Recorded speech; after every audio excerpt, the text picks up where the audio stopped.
So, good morning, everyone. Um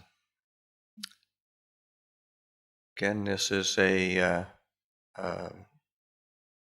very, very special occasion to have this interreligious dialogue, to bring up that theme of certain comparisons. We're definitely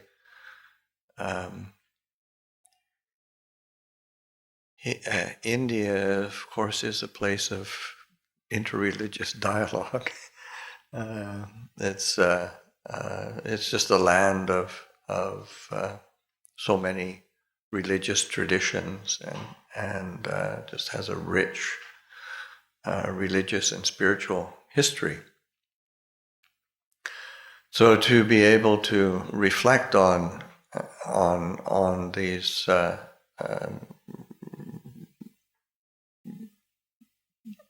differences and similarities, or perspectives, at least, to be reflecting on the perspectives, because so often it's very human just to identify with one's particular camp, tribe, and just put up the walls and barriers and put oneself in opposition or in competition to others. It's very human, not very beautiful, but it's very human. And part of the, say, religious aspiration of any religion is to go beyond the worldly, mundane aspects of human existence, and try to live a life that is elevated and has some has some beauty to it. So I really honor Swamiji's intention to have this gathering and give me the opportunity to get out of my tribe, which I don't have that much of an opportunity to meet with people who are practicing in another religion. I do live in America, but we're pretty isolated, and just by virtue of living in a monastery and living in a rural area. Although we do have people showing up at the monastery from everywhere and from every background. It is California, so there's quite a lot of diversity, really. Today the theme is the effort and grace, and in my understanding, this sense of grace is something that is very much a part of, certainly of the Christian tradition, and to a similar degree probably within the Hindu tradition. So, say, the grace of the Guru, the grace of the blessings of the powers that be, divine grace, and what do Buddhists think? Well, they think a lot of things. In the sense that there's quite a range. You think of the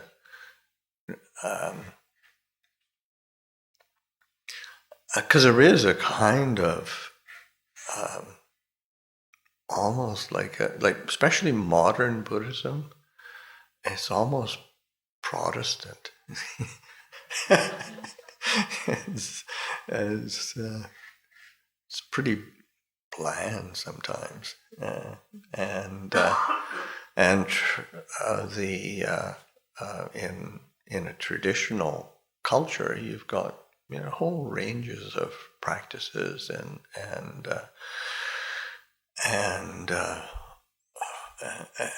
perspectives and beliefs that because I think the just in terms of, say, painting it in a black and white picture, that grace is much more of a heart-based, faith-based perspective, and then effort is around me having agency and me taking responsibility and putting forth the effort to get done what needs to be done. And those are stark contrasts. But I think it's important to sort of recognize that there is that tendency to have those black and white pictures painted. But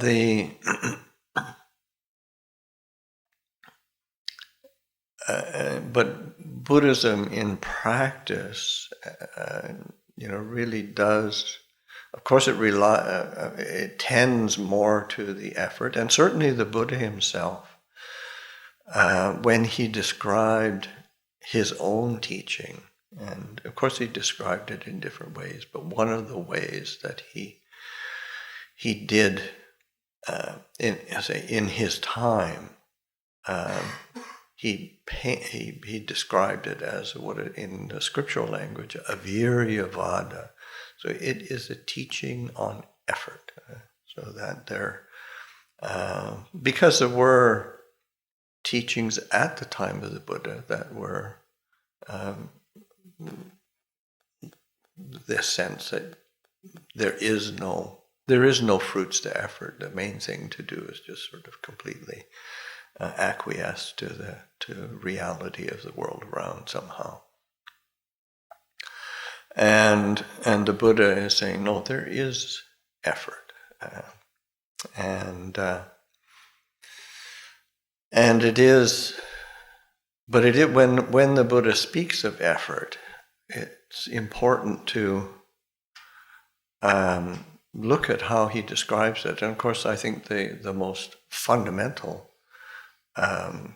way to approach effort in the Buddha's path is to look at the Noble Eightfold Path. This is the the foundational teaching, Four Noble Truths, truth of dukkha, of suffering, second noble truth, cause of suffering, third noble truth, the cessation of suffering, fourth noble truth, the path leading to the cessation of suffering.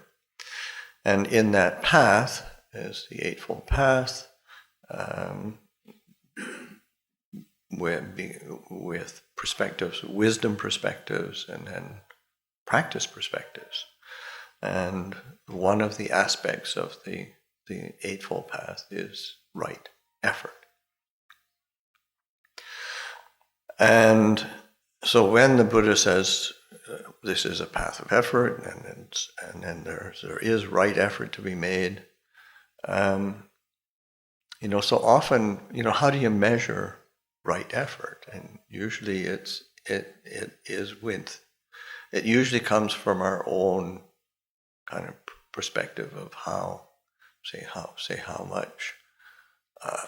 much force we put in, how much attention we put in, but the Buddha doesn't define it in that way. He doesn't quantify it. What he does is turn it around and put it into what is the result of the effort. And it's a really important distinction, because we can get really busy trying to be effortful, and just drive ourselves batty. and other people around us as well. So how the Buddha approaches effort is in the sense of the what it leads to, so that whatever effort is for the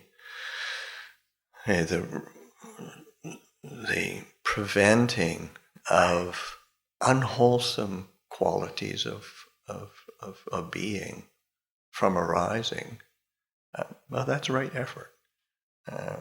Whatever effort is for the relinquishing or the giving up of unwholesome qualities that have already arisen, that is right effort. Whatever effort is for the bringing into being wholesome, skillful qualities, beneficial qualities, that is right effort.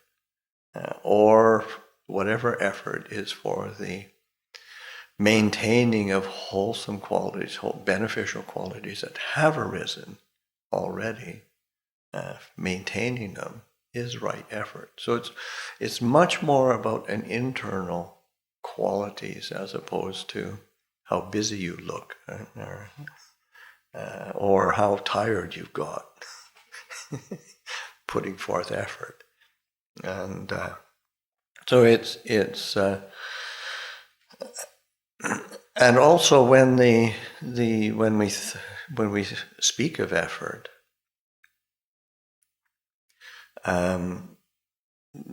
there is that paying attention to the quality of, what is really wholesome, what's beneficial, what's actually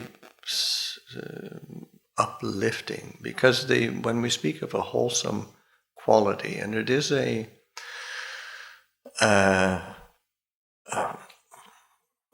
perspective that the Buddha gives, that is, so he doesn't sort of, okay, this is good, because often, like in the English language, we think of good and bad, right and wrong. But the Buddha is saying, no, you want to look at what's wholesome, what's unwholesome. So that and what is, say, wholesome is that which leads to clarity, which leads to happiness, which leads to well-being, and a sense of peace and stability. That is what's wholesome. So that and of course the opposite would be the unwholesome. And sort of it's agitating, it stirs one up, it creates conflict and difficulty. It's something that doesn't make one happy or satisfied. So that to be able to pay attention to those qualities, and that's where our effort is directed towards. So that cultivation of effort. Now, one of the when we do that, then that's going to lead to more peace, more understanding, more clarity, more well-being. It's just natural, because that's what nourishes us. That's what the heart really craves for. Now, one of the problems, whenever we do put forth effort, is just the amount of self that gets involved, and that is problematic. Even when you're doing something quote unquote good, we can get very wrapped up in it, and that creates problems. And you realize, well, that's actually unwholesome and unskillful. Even when on paper it looks great, but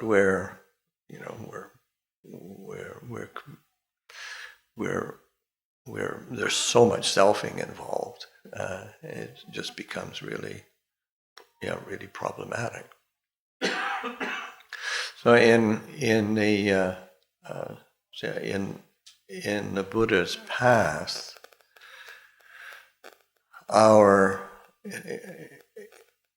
that sense of putting forth effort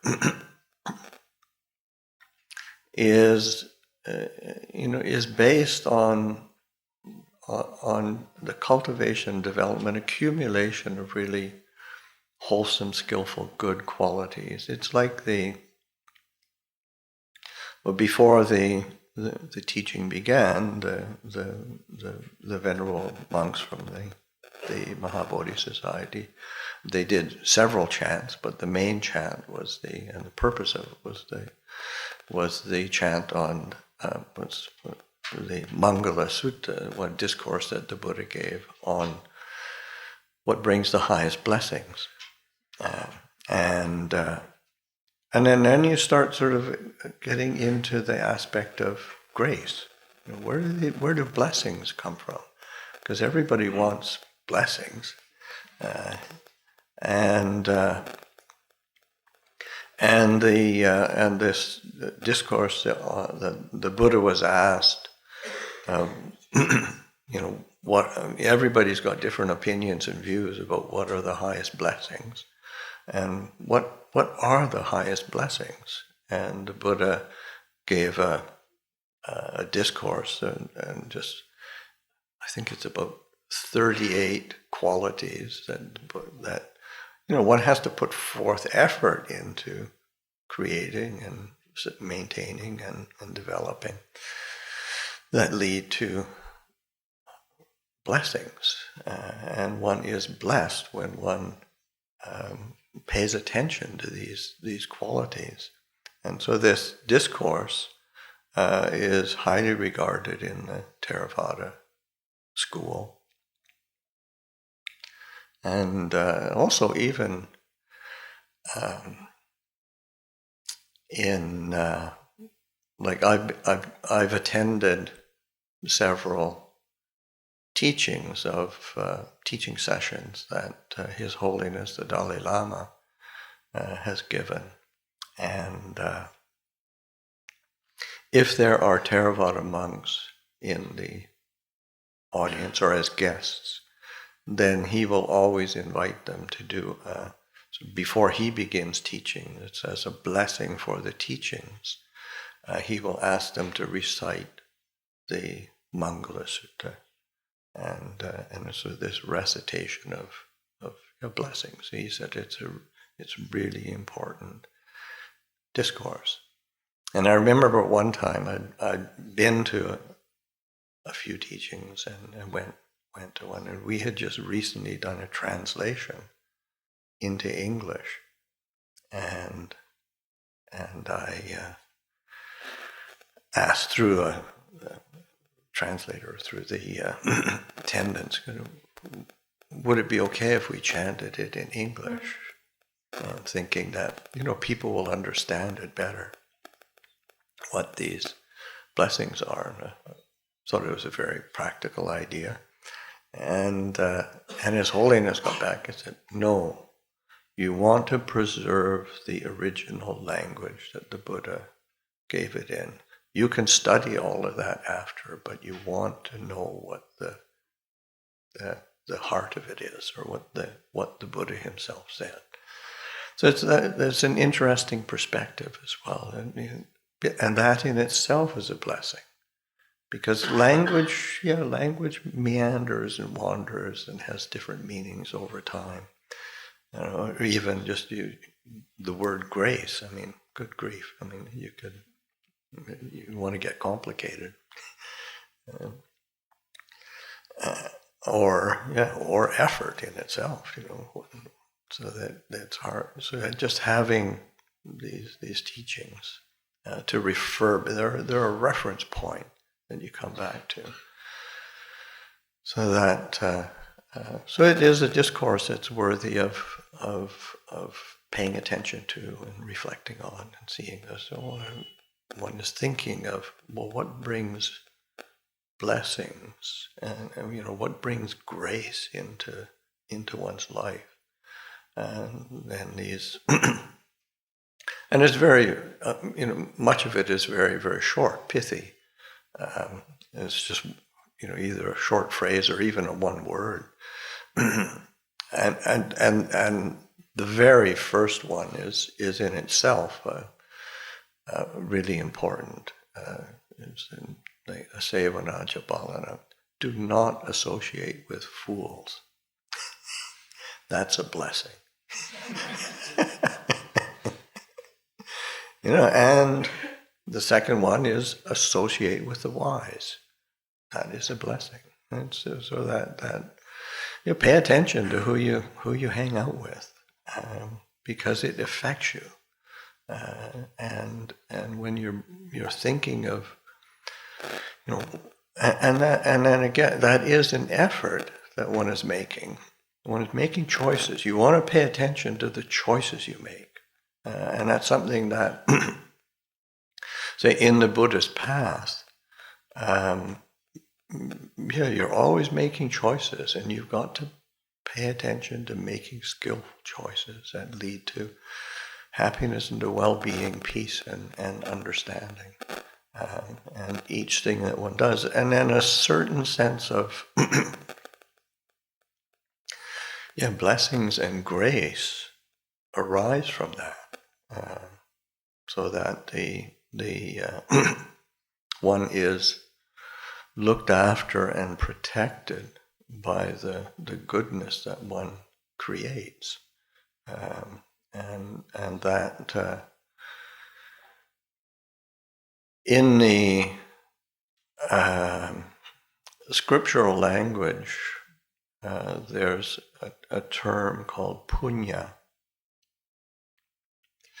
And it has a terrible English translation called merit, which is so lame. But it's hard to find a word in English that kind of, because it's like punya is like wholesome actions or qualities that one brings into being that brings about happiness and well-being. And the Buddha himself said, because oftentimes it's sort of looked at, I just want to go for wisdom. I don't want to go for this wholesome action business. That's kind of that's like kindergarten stuff. I want to get those. I want to just have realizations and have wisdom. But it all works together. Effort and grace work together. They support each other. So that the Buddha was very blunt. He said, bhikkhus, do not be afraid of punya. Do not be afraid of merit. It is another name for happiness. And you want to be creating happiness on this path. That's the... if you're... yes, absolutely, there are times of difficulty and obstacles in spiritual practice, but you really want to be paying attention to the creation of happiness and well-being. That is not forbidden in the Buddhist world. And in fact, it's quite key to how the mind, the nature of the mind, relies on happiness and well-being to be able to relinquish, to let go, to release. We can't do it through effort. We have to put forth a lot of effort, but you cannot. If you're thinking, I'm just going to will this meditation, I'm going to will my mind into peacefulness and wisdom, well, good luck. There's a lot of suffering in store for you. So they, and there's a stock phrase, because the scriptures in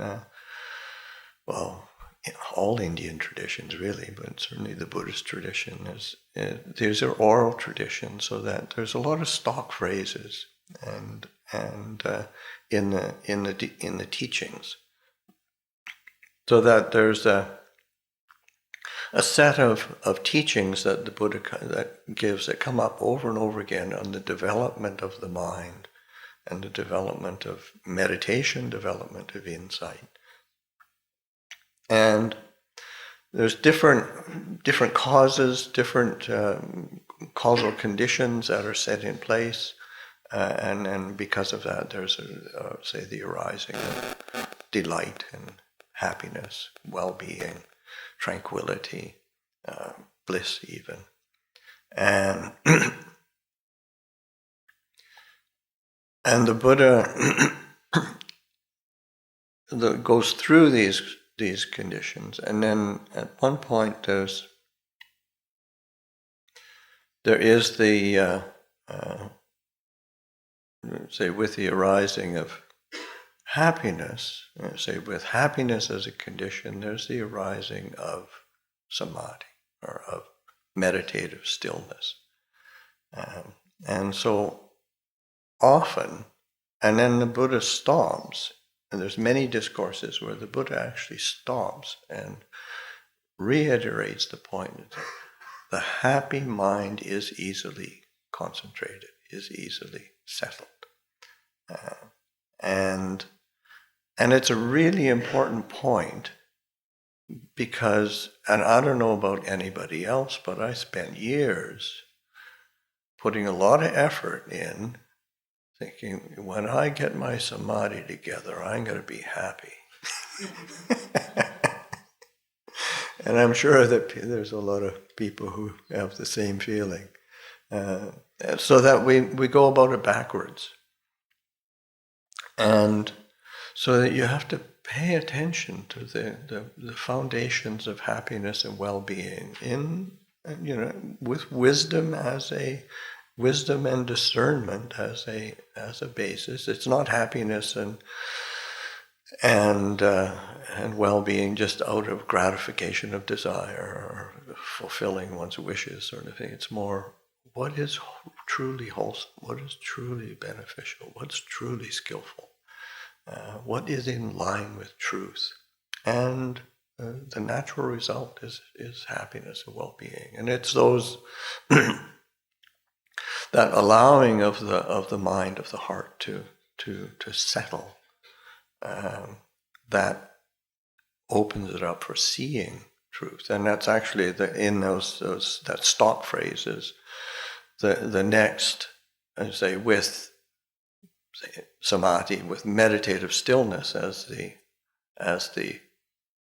condition, there is the arising of knowledge and vision of the way things truly are.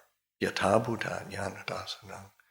And so that knowledge and vision of the way things truly are. So it arises from this sense of stillness and clarity. But the foundation of that, again, is not the me forcing the mind to get it somehow. It's being willing to put forth the effort to set the appropriate causes and conditions there, and things happen. And in some traditions, one would call that grace. But the Buddha is another way that the Buddha I just said one of the ways he described his teaching was a virya-vada. Vada is like a teaching or a dispensation. And another way that he described his teaching was a vibhajya-vada. And the vibhajya-vada means like a teaching on discernment or discrimination. There's a discernment and discrimination needed. You need to make really wise choices. So that requires a bit of effort. You can't just you can't just sort of sit around and hope for it to happen.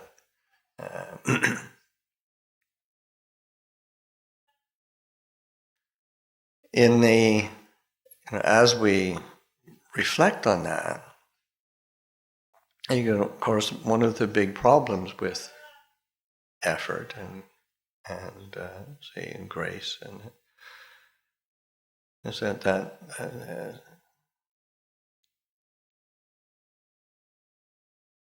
and there actually is in the Tibetan tradition. There's a short saying.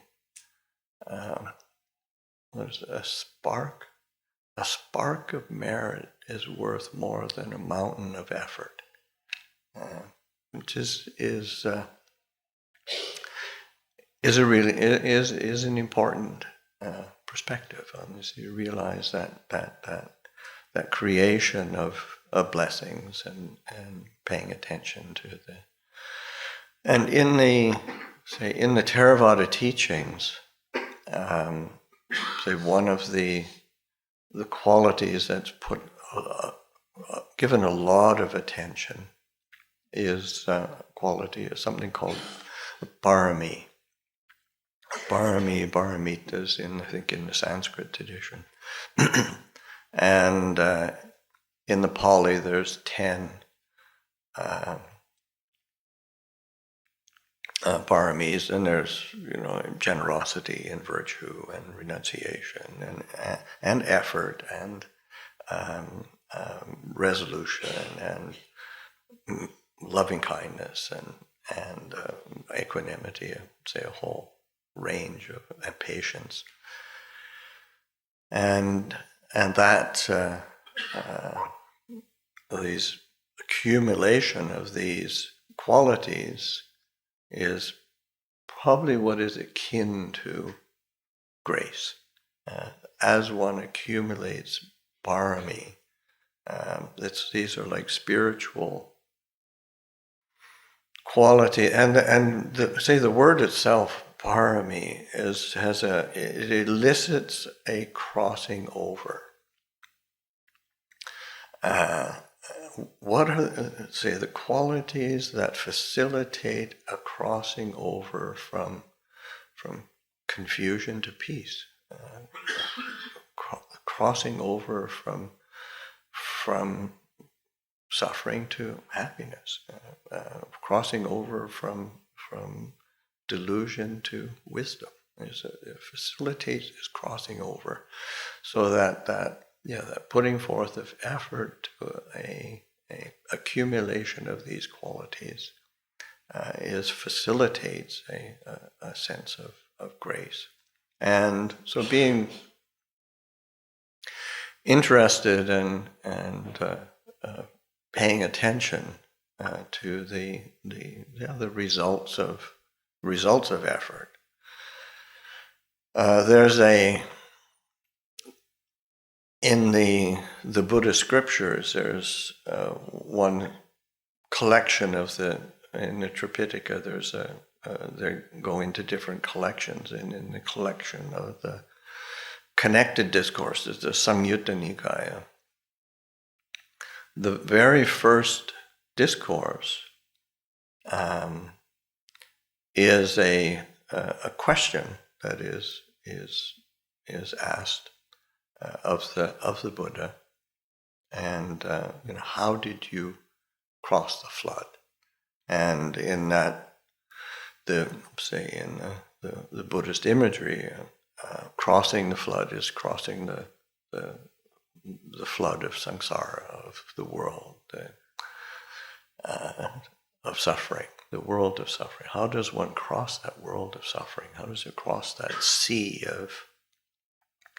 of difficulty?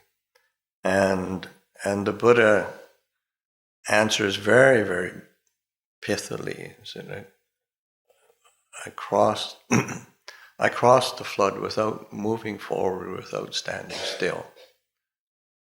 And the person who asked said, I don't understand yet. And so then the Buddha said, when I crossed the flood, because when I tried to move forward, I got whirled about. When I stood still, I sank, and so I crossed the flood without moving forward, without standing still. So it's that sense of balance in effort, and that balance that one is required to pay attention to. Again, what are the results of one's effort? How does it feel? What's it creating? And in a similar vein, there was a time when Ajahn Sumedho was the senior disciple of my teacher Ajahn Chah, a senior Western disciple, and he was sent by Ajahn Chah to England to establish a monastery and to teach Buddhism in the West, and he dutifully did it. He himself was interested to do it. It was in those days. We were in Thailand, and Ajahn Sumedho was getting concerned about the how long Thailand would be able to support Westerners because the whole region was at that point. Say, when I first went to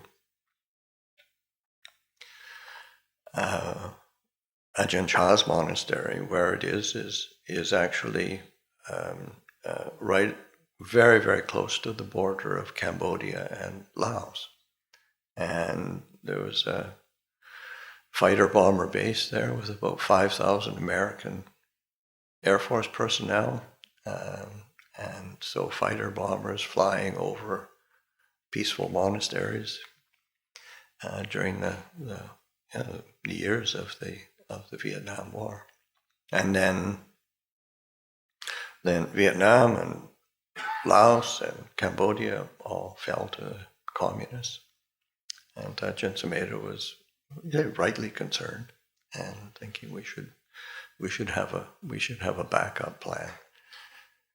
And so Ajahn Chah was keen, and then they went. There was a group of the first group went in 1977. There was 4 of them, and then a few more followed to help out. And one of the things, especially in the early days, living in London and then living in the monastery Chithurst, which Swamiji has been to, it was probably very beautiful then. When they first went there, it was not beautiful. It was a work camp, because it was a derelict house that's what they had to live in. So it was a lot of hard work in a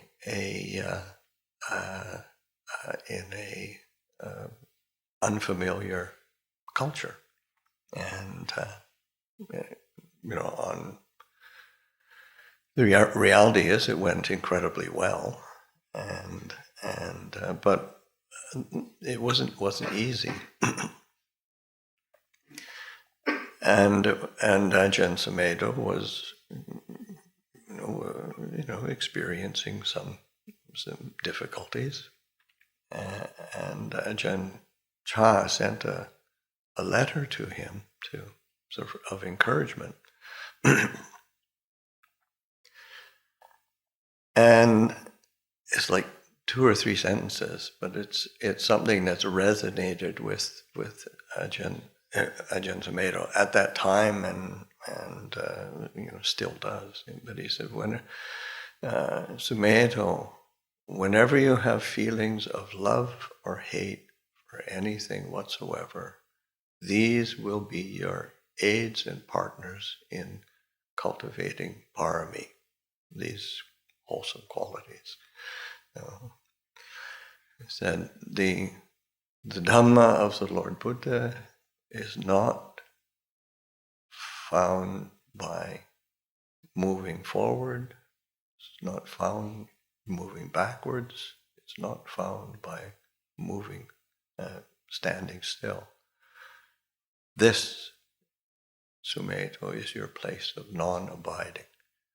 And so there's this incredibly beautiful description of the spiritual path. Yes, there is. You can't get involved in this sense of I-making and mind-making around effort. But you can realize that there is good and wholesome and skillful action to be made. There are beautiful qualities to be cultivated, and that is what sustains us, and what is the force of the force of blessings on this path. And it brings blessings to the practitioner, it brings blessings to others, and certainly in the case of Ajahn Pasanno and the communities in England and around the world, and that is it's borne quite beautiful fruit. And so that for each of us, it's very similar to be reflecting on that sense of balance between effort and grace. And in that sense, it's not sort of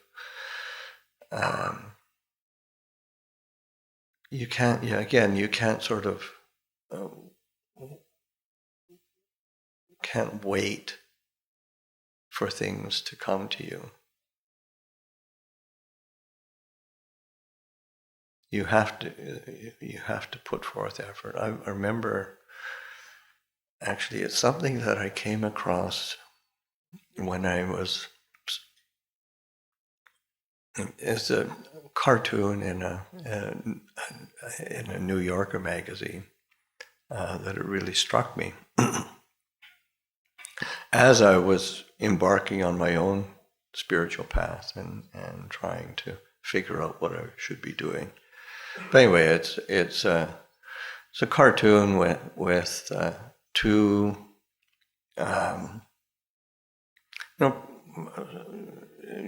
pretty scruffy people sitting in a park bench with empty bottles of obviously alcohol around them, and sitting there, and they're looking pretty rough. And